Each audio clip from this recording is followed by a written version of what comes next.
Good evening and welcome to the February 12th, 2019 San Bruno City Council meeting, calling it to order. We also want to thank the Garden Club for providing the floral arrangement. If I could ask, please, Mr. Chief Barberini, if you could lead us in the pledge, because since you won. I pledge allegiance To the flag of the United States of America and to the republic for which it stands, one nation, under God, indivisible, with liberty and justice for all.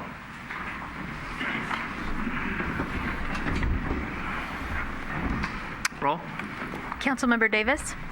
Here. Councilmember Medina. here. Councilmember Salazar. Here. Vice Mayor O'Connell. Here. Mayor Medina. Here. Any speaker cards? Any speaker We cards? do have one. Bob Okay. Chandra.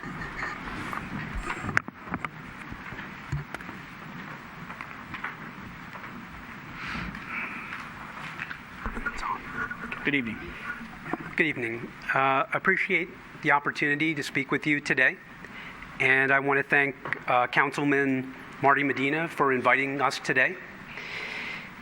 Some of you may have heard about the scandal involving Harvey Weinstein.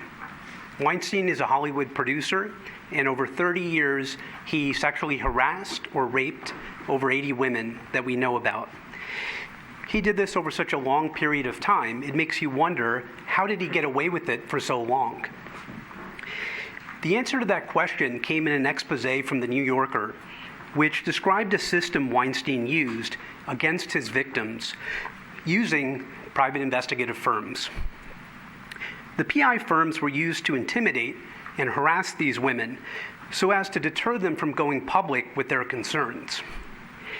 If they were walking on foot, the PI firm would follow her around town.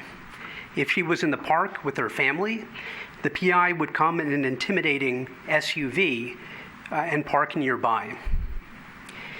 The point was to silence Weinstein's Me Too victims, and it worked for 30 years. This system is called covert harassment, and it was not just Weinstein who's used this system. Increasingly, it's a collection of techniques, a protocol that the wealthy and the powerful are using against the powerless. It systematically breaks down the target in a secretive, psychological way.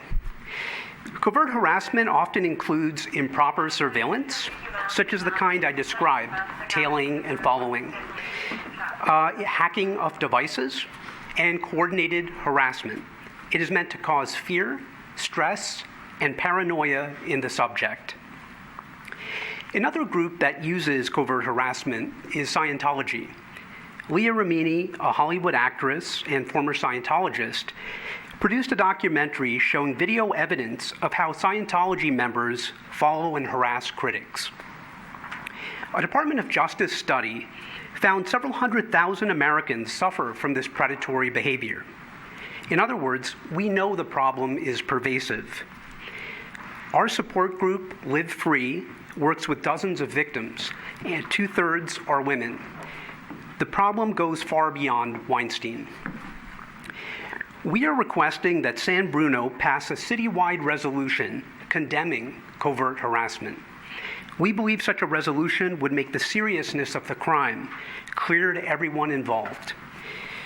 Most of all, it would make the victims of this systematized harassment feel that they've been heard. A resolution would put the Weinsteins out there on notice. We request to meet with city staff and discuss the issue in greater detail and explore feasibility of drafting a city resolution to this end. Thank you. Thank you. Is there anybody else from the public that wanted to speak on items that are not on the agenda? If not, we'll move on to announcements. First and foremost, we want to recognize the participants of the recent Battle of the Badges, this blood drive that was held on January 2nd at Fire Station 51. Chief Kress. Good evening, Mayor Medina, members of the council. Yeah, we did want to provide a report on the recent blood drive for a variety of reasons.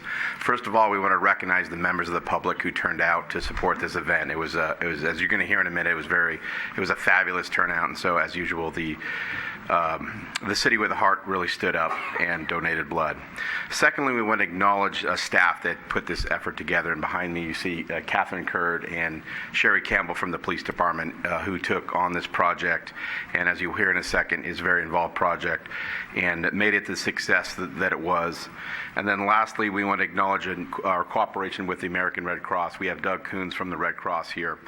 This idea originated from Doug. Doug is a liaison to the Community Preparedness Committee, and he brought this idea to me.